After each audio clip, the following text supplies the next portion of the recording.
નમસ્કાર દોસ્તો, હું છું નવગાન રાવલ. આપ સૌનું સ્વાગત કરું છું આપણી આ યુટ્યુબ ચેનલમાં. દોસ્તો, ઘણા લોકો શોર્ટ્સ વિડીયો બનાવતા હોય છે પરંતુ વાયરલ નથી થતા.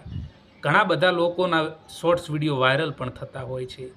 તમને પણ થતું હશે કે મારો શોર્ટ્સ વિડીયો કેવી રીતે હું વાયરલ કરી શકું, કેવી રીતે આમાં વ્યૂઝ લાવી શકું.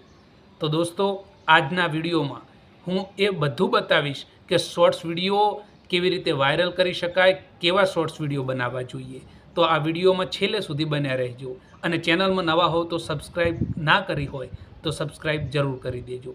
તો ચાલો શરૂ કરીએ. દોસ્તો, શોર્ટ્સ વિડીયો વાયરલ કરવાની સૌ પ્રથમ જો ટ્રીક હોય ને તો એ સૌ પ્રથમ છે ઓડિયન્સ રિટેન્શન. તમારા શોર્ટ્સ વિડીયોમાં જેટલી ઓડિયન્સ રિટેન્શન વધારે હશે ને એટલો શોર્ટ્સ વિડીયોમાં વ્યૂઝ વધારે આવશે. કારણ કે ઓડિયન્સને એમ થવું જોઈએ કે શોર્ટ્સ વિડીયોમાં આગળ શું થશે, હવે પછી શું થશે. એટલા માટે એ ઓડિયન્સ, એ પબ્લિક એ વિડીયોમાં છેલ્લે સુધી વોચ કરે. તો સૌપ્રથમ તમારે ઓડિયન્સ રિટેન્શન આવે એવા શોર્ટ્સ વિડીયો બનાવવા જોઈએ. બીજી વાત કે તમે જે ટાઇટલ, ડિસ્ક્રિપ્શન અને ટેગ મારો છો ને તેમાં હેશટેગ જરૂર લગાવવા જોઈએ. તમે એક ટ્રેન્ડિંગ વિડીયો, જે શોર્ટ્સ વિડીયો વાયરલ થયો હોય એ વિડીયોના ટોપિકને જોઈ શકો છો. તેમાંથી શીખી શકો છો કે આ વિડીયોમાં કેવી રીતે બનાવવામાં આવ્યો છે અને આમાં ઓડિયન્સ કેવી રીતે પૂરો વોચ કરી રહી છે. તો તમે પણ એ ટોપિકને લગતો શોર્ટ્સ વિડીયો બનાવી શકો છો.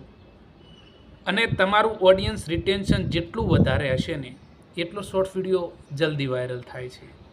એટલા માટે ટાઇટલ, ડિસ્ક્રિપ્શન અને ટેગની સાથે સાથે ઓડિયન્સ રિટેન્શન, એટલે કે ઓડિયન્સ લાંબો સમય સુધી તમારા વિડીયાને વોચ કરે ને એવો સારો ટોપિક ઉપર તમે વિડીયો બનાવી શકો છો. બીજી આમાં કોઈ ટ્રીક નથી હોતી કે શોર્ટ્સ વિડીયોને વાયરલ કરવાની ટ્રીક હોય. એવું ટ્રીક જેવું કશું હોતું નથી. તમે ફક્ત તમારું ઓડિયન્સ રિટેન્શન સારું બનાવવા માટે તમે સારા ટોપિક ઉપર વિડીયો બનાવી શકો છો. કોઈ એવો સારો ટોપિક શોધવાનો જેના ઉપર તમે ઓડિયન્સને લાંબો સમય સુધી ટકાવી શકો. તો તમારો શોર્ટ્સ વિડીયો જરૂર વાયરલ થશે અને હેશટેગ તમે સારા લગાવી પણ શકો છો. ધન્યવાદ.